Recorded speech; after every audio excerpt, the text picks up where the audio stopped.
Hi everyone, how are you all? I hope you are all good. So, children, మనం previous class లో the treasure within అనే lesson start చేసుకున్నాం కదా. The lesson name is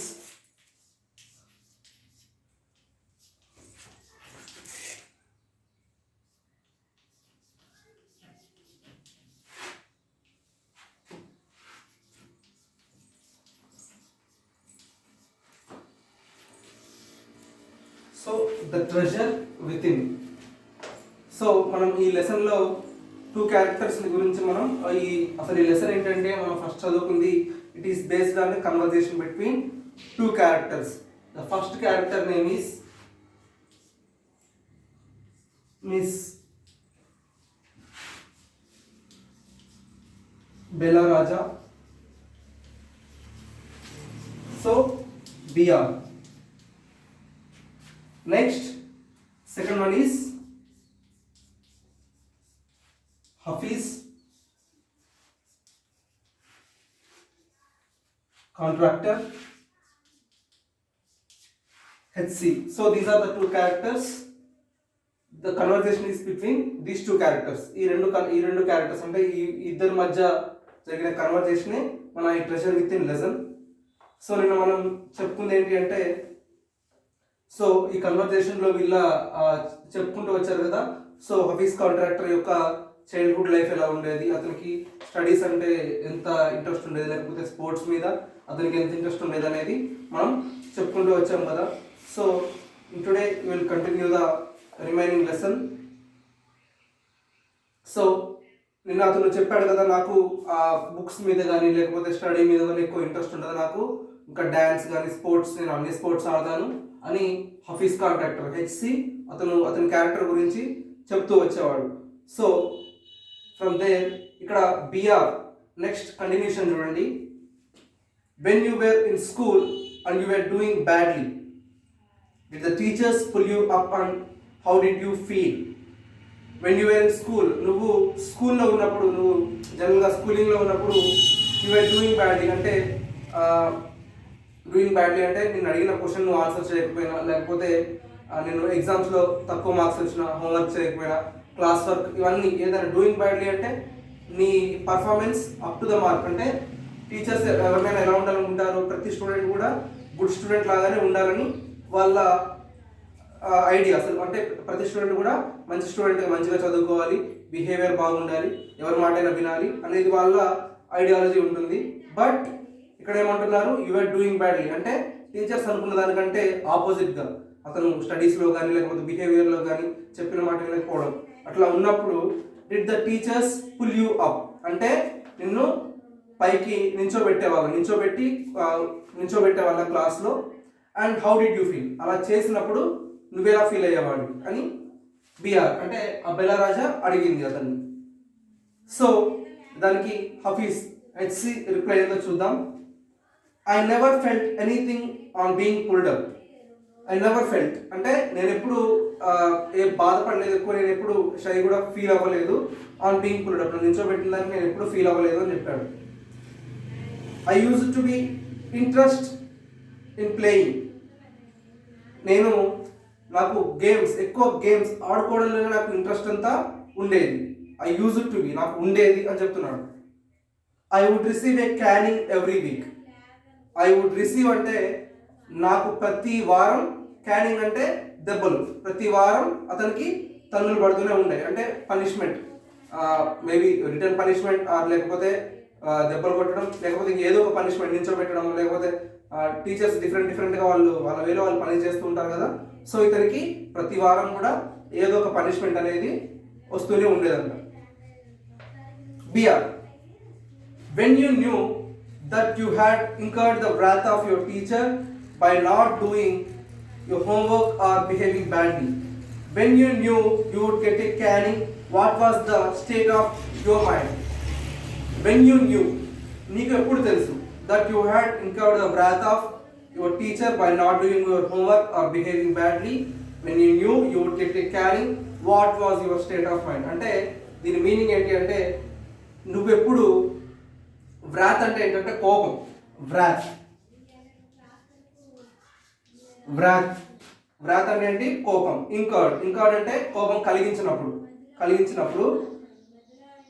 your teacher not doing, నువ్వు homework చేయకపోతే లేకపోతే బ్యాడ్గా behave చేసినప్పుడు నీకు ఎప్పుడు తెలుస్తుంది ఆ టీచర్ కోపంగా అంటే నీ మీద రియాక్ట్ అవుతారని. ఇప్పుడు జనరల్గా కొన్నిసార్లు ఏమవుతుంది, టీచర్స్ హోంవర్క్ చేసినా లేకపోతే ఆ స్కూల్కి ఆబ్సెంట్ డిఫరెంట్గా ఉంటాయి కదా వాళ్ళు చేసే ఏదో ఒక బిహేవియర్. సో కొన్నిసార్లు ఏం చేస్తారు, వాళ్ళ మైండ్ ఆఫ్ మూడ్ని బట్టి ఏమంటారు, కోపంగా ఉన్నారనుకోండి 2 కొట్టే దగ్గర ఇంకొకటి ఎక్స్ట్రా కొడతారు, లేకపోతే ఇంకొక 2 ఎక్స్ట్రా కొడతారు. కొన్నిసార్లు సర్లే ఒకసారి వదిలేద్దాంలే అంటుంటారు కదా. So when you knew that, నీకు ఎప్పుడు తెలుస్తూ ఉండేదంటే నీకు ఆ పనిష్మెంట్ చేస్తారు టీచర్స్ అని. When you knew you would get a caning what was your state of mind. అసలు నువ్వు ఎలా ఆలోచిస్తూ ఉండేవాడివి అంటే ఒక క్లాస్లో కూర్చొని ఉంటావు, ఈరోజు హోంవర్క్ చేయకుండా వచ్చావు for suppose. So class all of the class members అందరూ హోంవర్క్ కంప్లీట్ చేశారు. So you are the only one who did not write homework. So అప్పుడు నీ స్టేట్ ఆఫ్ మైండ్ ఎలా ఉంటుంది అంటే టీచర్ నిన్ను పిలుస్తారా, నిన్ను పనిష్ చేస్తారా, నువ్వు ఎలా ఆలోచిస్తూ ఉండేవాడు, లేకపోతే ఎస్కేప్ అవ్వడానికి ఏదో ఒకటి చేసేవాడివా, what was your state of mind, నువ్వు ఎలా ఆలోచిస్తూ ఉండేవాడు అని అడిగింది. State of mind. అప్పుడు హఫీజ్ కాంట్రాక్టర్ ఏమన్నాడు, స్టేట్ ఆఫ్ మైండ్ అంటే just lift up the hand and they would cane me. It would hurt badly and then I would have to forget about it because I would want to go and play. State of mind. నాకు అసలు అటువంటిది ఏమి ఉండదు, just lift up the hand, నేను just hand raise చేస్తాను అంతే. And they would cane me. ఇక్కడ they would cane me you అని ఉంది కదా, ఆ యూ అనే వర్డ్ కట్ చేసేసేయండి. You, they would cane me అంతే. They would cane me. నేను హ్యాండ్ రైజ్ చేస్తాను, సో వాళ్ళు వచ్చి నన్ను పనిష్ చేయడం అంటే కొట్టడమా సమ్ రిటర్న్ వర్క్ ఏదో ఒక పనిష్మెంట్ వాళ్ళ స్టైల్లో వాళ్ళు ఇస్తూ ఉంటారు. It would hurt badly and then I would have to forget about it. అవును, అది ఖచ్చితంగా నన్ను అలా పనిష్ చేసినప్పుడు నాకు హర్టింగ్గానే ఉంటుంది, అంటే పెయిన్ ఆర్ ఏదో బాధగానే ఉంటుంది. But and then I have to forget about, నేను ఖచ్చితంగా దాన్ని మర్చిపోవాలి. Because I would want to go and play. నేను అలా బాధపడుతూ ఉంటే వెళ్ళి ఆడుకోలేను కదా. సో నా ప్రైమరీ టార్గెట్ ఏంటంటే ఫస్ట్ ఈ క్లాస్ ఎప్పుడు అయిపోతుంది, ఈ స్కూల్ ఎప్పుడు అయిపోతుంది, నేను ఎప్పుడు వెళ్ళి ఆడుకోవాలి. నా స్టేట్ ఆఫ్ మైండ్ మొత్తం నేను ఎప్పుడు క్లాస్ నుంచి బయటికి వెళ్ళి ఆడుకుంటానా అనే మైండ్లోనే ఉండేది. కానీ నన్ను వాళ్ళు పనిష్ చేస్తారా, అందరిలో నించోబెడతారా, ఇంకేదో డిఫరెంట్ పనిష్ చేసేస్తారా అనేది అతని మైండ్లో అసలు లేదు. So his only idea is about going out and play. B R, have you ever felt insecure or threatened? నువ్వు ఎప్పుడైనా ఇన్సెక్యూర్గా ఫీల్ అయ్యావా అంటే నీకు నువ్వే భయపడుతూ థ్రెటనింగ్ ఎవరైనా, ఇప్పుడు టీచర్ నువ్వు రేపు హోంవర్క్ అంటే ఇప్పుడు నీకు డైలీ పనిష్మెంట్ ఇస్తున్నారు, డైలీ కొడుతున్నారు ఫర్ హోంవర్క్ ఆర్ మార్క్స్, నీకు తక్కువ మార్క్స్ వస్తున్నాయని. సో టీచర్స్ ఏమంటారు, నువ్వు రేపు హోంవర్క్ చేసుకొని రాకపోతే నువ్వు ఖచ్చితంగా ఇంకా డబల్ పనిష్ చేస్తాను, లేకపోతే నిన్ను అసలు ఇంటికి పంపించకుండా ఇక్కడే హోంవర్క్ చేసి పంపిస్తాను. అట్లా థ్రెటనింగ్స్ లాగా అంటే బెదిరింపులు చేస్తుంటారు కదా టీచర్స్. సో అప్పుడు నువ్వు ఎప్పుడైనా బెదిరించినప్పుడు నీకేమైనా ఇన్సెక్యూర్గా భయపడ్డావా, నీకు ఎప్పుడైనా బాధ కలిగిందా అని మళ్ళీ అడిగారు హఫీజ్ కాంట్రాక్టర్ హెచ్సి. I was just interested in playing and nothing else. I was just interested in playing, నేను జస్ట్ నా interest only playing, nothing else. నాకు ఇంకా అసలు ఏ ఇంట్రెస్ట్ లేదు. My only interest is about playing. I was most interested in funny pranks. నేను చాలా interest ఏంటంటే నాకు ఇంకా ఫన్నీ ప్రాంక్స్లో అందరితో జోక్స్ చేస్తూ ఉండడం, వాళ్ళని వీళ్ళని ఆట పండించడం. So that is my best interested part. One day I did not want to study. So one day ఏమైంది, నాకు అసలు చదువుకోవాలని లేదు ఆ రోజు, అసలు నాకు బుక్ పట్టుకోవాలని కూడా అనిపించట్లేదు. So I created a distraction. నేను ఆ టైంలో ఏం చేశానంటే ఆ టైంలో for 1 whole hour we played Chor police. Distraction అంటే ఇప్పుడు డిస్ట్రాక్షన్ దాని మీనింగ్ ఏంటంటే క్లియర్గా నేను చెప్తాను. డిస్ట్రాక్షన్ అంటే ఇప్పుడు మనం హాస్టల్లో కానీ లేకపోతే ఇప్పుడు మన స్కూల్లోనే అందరినీ కూర్చోబెట్టి చదివిస్తూ ఉంటారు. So one person is not interested in studying. So అతను ఏం చేస్తాడు, మనం అందరం ఆడుకుందాం, సో డిస్ట్రాక్ట్ చేస్తాడు, అందరి మైండ్ని మార్చేస్తాడు. ఇప్పుడు మనం ఆడుకుందాం అంటే అక్కడ ఉన్న వాళ్ళని కూడా చెడగొడతారు అంటారు కదా. సో డిస్ట్రాక్షన్ అదే, అంటే ఇక్కడ ఉన్న వాళ్ళని కూడా చదువుకునే వాళ్ళని కూడా వాళ్ళ మైండ్ని ఆడుకోవడానికి గేమ్స్ మీదకే ఇంట్రెస్ట్ మళ్లించడాన్ని డిస్ట్రాక్షన్ అంటారు. అంటే స్టేట్ ఆఫ్ మైండ్. ఇప్పుడు నీ మైండ్ నుంచి ఒక మనిషి యొక్క ఐడియాని చేంజ్ చేయడాన్ని డిస్ట్రాక్షన్ అంటారు. డోంట్ డిస్ట్రాక్ట్ మీ అనే వర్డ్ మీరు వినే ఉంటారు. డిస్ట్రాక్షన్ అంటే అదే, ఇంకొక మైండ్ని కూడా ఇంకొకరిని చెడగొట్టడాన్ని మనం అలా చెప్పకూడదు, కానీ డిస్ట్రాక్షన్ అంటే చేంజ్, మార్చడాన్ని, ఒక మైండ్ని మార్చడాన్ని డిస్ట్రాక్షన్ అని అంటాం. So for 1 hour whole hour we played చోర్ పోలీస్. చోర్ పోలీస్ అంటే అందరికీ తెలుసు కదా, దొంగ పోలీస్ అంటారు. సో ఇక్కడ చోర్ పోలీస్ అని ఇచ్చాడు. సో 1 hour వి ప్లేడ్ చోర్ పోలీస్, మేము దొంగ పోలీస్ 1 hour ఆడుకున్నాము. Every Saturday we were allowed to go in to the town to see a movie. Every Saturday, ప్రతి సాటర్డే వి వర్ అలౌడ్, మాకు ప్రతి సాటర్డే మాకు బయటికి వెళ్ళి మూవీ చూడటానికి మాకు ఎలా ఉంది, మేము ప్రతి సాటర్డే మూవీకి వెళ్ళొచ్చు. So what would I do was have no lunch and collect money. So నా వర్క్ నేనేం చేసేవాడిని అంటే, so what I would do was, నేనేం చేసేవాడిని అంటే have no lunch and collect money from 40 to 50 student. అందరూ ఆఫ్టర్నూన్ లంచ్ చేస్తూ ఉంటారు కదా, సో ఆ టైంలో నేనేం చేస్తుంటాను, హ్యావ్ నో లంచ్, నేను లంచ్ చేయకుండా వెళ్ళి ఒక 40 to 50 స్టూడెంట్స్ దగ్గర మనీ కలెక్ట్ చేసేవాడిని. And run and buy the tickets, నేను వెళ్ళి పరిగెత్తుకుంటూ వెళ్ళి అందరికంటే ముందు టికెట్స్ తీసుకునేవాడిని. On my way back I would eat to my heart's content. అప్పుడు అందరం కలిసి మూవీ టికెట్స్ వెళ్ళేవాళ్ళం కదా. ఆన్ మై వే బ్యాక్ అంటే టికెట్స్ తీసుకున్న తర్వాత రిటర్న్లో I would eat to my heart's content అంటే నా మనసుకి నచ్చింది, నాకు ఏది తినాలనిపిస్తుంది తినేవాడిని. టికెట్స్ తీసుకున్న తర్వాత ఇంకా మనకి వర్క్ ఏముంటుంది, టికెట్స్ తీసుకున్నాను, రిటర్న్ వచ్చేటప్పుడు ఇంకా నాకు టికెట్స్ దొరకని టెన్షన్ లేదు, అతని దగ్గర మనీ కూడా ఉండే కదా. సో అతను ఏం చేసేవాడు, అతనికి నచ్చింది బిర్యానీ అంటే బిర్యానీ, అతనికి ఏ ఫుడ్ నచ్చితే ఆ ఫుడ్ తినేవాడు. I use to be the leader of a gang, నేను మా గ్యాంగ్కి లీడర్గా ఉండేవాడిని. We would have gang fights and plan strategies. మేము గ్యాంగ్ ఫైట్స్ అంటే ఇప్పుడు ఉంటాయి కదా, అంటే స్కూల్లో కూడా చూస్తే ఒకళ్ళు ఒక గ్యాంగ్ లాగా ఉంటారు, ఇంకా డిఫరెంట్ గ్యాంగ్స్ లాగా ఉంటారు కదా. సరే మన దగ్గర ఎట్లా అంటే స్కూల్ ఒక మా క్లాస్ ఒక టీం, మీ క్లాస్ ఒక టీం అట్లా ఆడుకుంటారు కదా. సో మనమేమో గేమ్స్ ఆడుకుంటాం, ఇక్కడేమో గ్యాంగ్ ఫైట్స్ అంటారు. సో మీరు ఇంకా అప్పర్ క్లాసెస్కి వెళ్తే మీకు అర్థమవుతూ ఉంటాయి గ్యాంగ్ ఫైట్స్ అంటే ఎవరికి వాళ్ళు సపరేట్ గ్యాంగ్స్ ఉంటారు. సో గ్యాంగ్ ఫైట్స్ ఉండేవి మాకు. అండ్ ప్లాన్ స్ట్రాటజీస్, అన్నీ మేము స్ట్రాటజీస్ అంటే ఏదైనా గేమ్ ఆడుతున్నాం అనుకోండి, ఇప్పుడు ఫర్ సపోజ్ మనం ఏదైనా ఒక గేమ్ కబడ్డీ అనుకోండి, కబడ్డీలో మనకి కొన్ని ప్లాన్స్ ఉంటాయి కదా. సో ఒక వీక్నెస్ మనకు తెలుసు అనుకోండి, ఇప్పుడు మీరు ఒక 7 members ఉన్నారు, అవతల 7 members ఉన్నారు. సో ఆ టీంలో ఉన్న ప్లేయర్ వీక్నెస్ మీకు తెలుసు. సో మీ ప్లాన్ ఏముంటుంది, అతని వీక్నెస్ మీద మనం కొడితే ఈజీగా మనకి పాయింట్స్ వస్తాయి. సో అతన్ని మనం ఫస్ట్ అవుట్ చేసేస్తే ఆ టీం మొత్తం అవుట్ అయిపోతుంది. సో సేమ్ ఇన్ క్రికెట్ కూడా. సో ఒక మెయిన్ 2 batsmen ఉన్నారనుకోండి, వాళ్ళని అవుట్ చేసేస్తే గేమ్ మన సైడ్కి వచ్చేస్తుంది. సో అలాగే ప్లాన్ స్ట్రాటజీస్ అంటే మనం ఏదైనా ఐడియా ఉంటుంది కదా, పద్ధతులు అంటారు. సో ఒక ప్లానింగ్తో వెళ్ళేదాన్ని గెలవడానికి మనం చేసే ప్లానింగ్స్ని స్ట్రాటజీస్ అంటాం. ఓకే, మనం ఏ గేమ్ అయినా ఏదైనా ఇప్పుడు మన ఎగ్జామ్ అయినా అవ్వచ్చు, కొన్ని స్ట్రాటజీస్ ఉంటాయి. మనం ఎగ్జామ్స్ ఎలా రాస్తే మీకు 10th క్లాస్ కానీ ఇంటర్లోకి వెళ్ళినప్పుడు ఏం చెప్తారు, రైటింగ్ నీట్గా రాయాలి, ఎవ్రీ పేపర్ యూ షుడ్ మీరు ఏం చేయాలి, ఖచ్చితంగా lines you should lines draw చేయమని చెప్తారు. డిఫరెంట్ కలర్స్, సైడ్ హెడ్డింగ్స్ నీట్గా పెట్టమని చెప్తారు. సో అది కూడా స్ట్రాటజీని, అదొక ప్లానే కదా. సో ఇక్కడ మీ గేమ్లో అంటే గెలవాలి, ఇక్కడ మీకు మంచి మార్క్స్ సంపాదించాలి. So everything is a strategy. ప్లానింగ్గా వెళ్ళడాన్ని స్ట్రాటజీ అంటాం. So these things used to interest me more than any academics. సో నాకు ఇటువంటి గ్యాంగ్ ఫైట్స్ గెలవడానికి, గేమ్స్ గెలవడానికి నేను చేసుకునే మా గ్యాంగ్ మొత్తం చేసుకునే స్ట్రాటజీస్, నాకు వీటి మీద చాలా ఇంట్రెస్ట్ ఉండేది.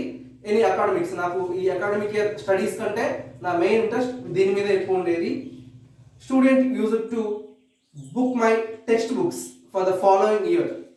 స్టూడెంట్స్ అంటే ఇప్పుడు నా లోయర్ క్లాస్ స్టూడెంట్స్ ఉంటారు కదా, వాళ్ళు ముందే నా బుక్స్ని బుక్ చేసుకునే వాళ్ళు. అంటే అన్న నెక్స్ట్ ఇయర్ నీ బుక్స్ నాకు ఇవ్వచ్చు కదా అని ఆల్రెడీ 1 year అంటే ఇప్పుడు మీరు 8th క్లాస్లో ఉన్నారు కదా, ఇప్పుడు 7th క్లాస్ వాళ్ళు అన్న అక్క మీ బుక్స్ మాకు ఇవ్వండి అని అడుగుతారు కదా. సో మీరు తీసుకుంటారు కదా, అట్లాగే ఆల్రెడీ బుక్ చేసుకునే వాళ్ళంట.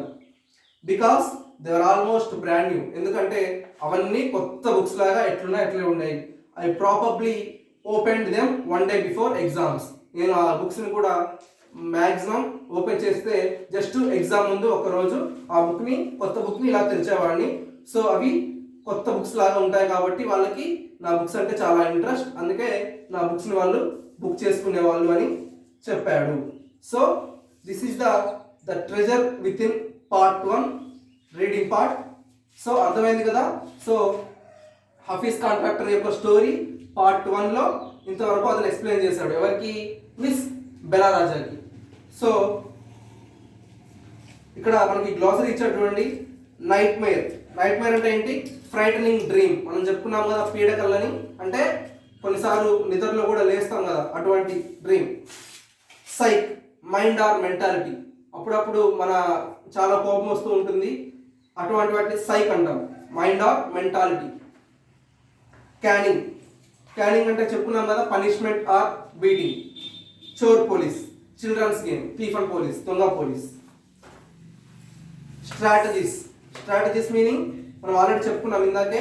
మెథడ్స్ ఆఫ్ విన్నింగ్ అంటే మనం ఏ గేమ్ అయినా గెలవడానికి మనం చేసుకునే మెథడ్స్, ఒక ప్లానింగ్ ఉంటుంది కదా. So the methods of winning. Academics educational matters, books, studies, discussions. So అకాడమిక్స్లో ఇవన్నీ బుక్స్ కానీ స్టడీస్, గ్రూప్ డిస్కషన్స్ ఇవన్నీ అకాడమిక్స్ కిందకే వస్తాయి. Book offer to buy in advance. Booking అంటాం కదా, ఇప్పుడు మనం మూవీకి కానీ దేనికైనా టికెట్స్ ఏం చేస్తాం, మనం అడ్వాన్స్డ్గా బుకింగ్ చేసుకుంటాం కదా. సో ఇక్కడ ఈ లెసన్లో మనకి ఏం చెప్పాడు, అతని బుక్స్ ఆల్రెడీ అడ్వాన్స్గా బుక్ చేసుకునేవాళ్ళు. Offer to buy in advance అంటే ముందే అడ్వాన్స్డ్గా తీసుకోవడం. So these are the glossary. Next ఇక్కడ ఆన్సర్ ద ఫాలోయింగ్ క్వశ్చన్స్ అని 5 క్వశ్చన్స్ ఇచ్చాడు చూడండి. What nightmare did Hafeez have? Hafeez contractor కి ఎటువంటి నైట్ మేర్ ఉండేది? So that is the first question, మీరు రాయండి. Which words of the principal influenced Hafeez deeply? Principal హఫీజ్తో కొంచెం సేపు మాట్లాడు కదా, సో ఆ కన్వర్జేషన్లో ఎటువంటి వర్డ్స్ హఫీజ్ నిజంగా హార్ట్కి టచ్ అయ్యేలాగా అతను ఫీల్ అయ్యాడు? That year I did not step out on to the field. Who said these words and why? That year I did not step out on to the field. So మనకి ఇక్కడ highlight చేశాడు కదా ఆ sentence వరకు. ఆ sentence చెప్పింది ఎవరు, అతను ఆ సెంటెన్స్ ఎందుకు చెప్పాల్సి వచ్చింది? What was the reason for which Hafeez indulged in distraction? So what was the reason? అతను డిస్ట్రాక్షన్, అక్కడ ఉన్న వాళ్ళందరినీ, ఇందాక చెప్పుకున్నాం డిస్ట్రాక్షన్ అంటే ఏంటి, అందరి మైండ్స్ని, అందరినీ వాళ్ళు ఉన్న ఇప్పుడు చదువుకునే వాళ్ళని అక్కడ నుంచి ఆడుకుందామని తీసుకెళ్ళడం, డిస్ట్రాక్ట్ చేయడానికి. What was the reason? ఆ రీజన్ ఎందుకు? What things did Hafeez prefer to academics? List them. What things did Hafeez prefer to academics? అతను అకాడమిక్స్ అంటే వాటిని ప్రిఫర్ చేసింది ఏంటి, అవేంటో రాయండి. అకాడమిక్స్ అంటే దేన్ని ప్రిఫర్ చేస్తూ అతను ఆ మాట అనాల్సి వచ్చింది అనేది. So these are the questions. So మనకి ఈ ట్రెజర్ విత్ అనే పార్ట్ 1 లెసన్ అయిపోయింది. సో ఈ రోజు మనం చెప్పుకున్న లెసన్లో ఈ క్వశ్చన్స్కి ఆన్సర్స్ రాయండి and underline the hard words. Right, చాలా హార్డ్ వర్డ్స్ ఉన్నాయి కదా. So write all the hard words and send it as your homework. Will discuss the next the treasure within part 2 lesson ని will discuss in the next class. Okay, bye.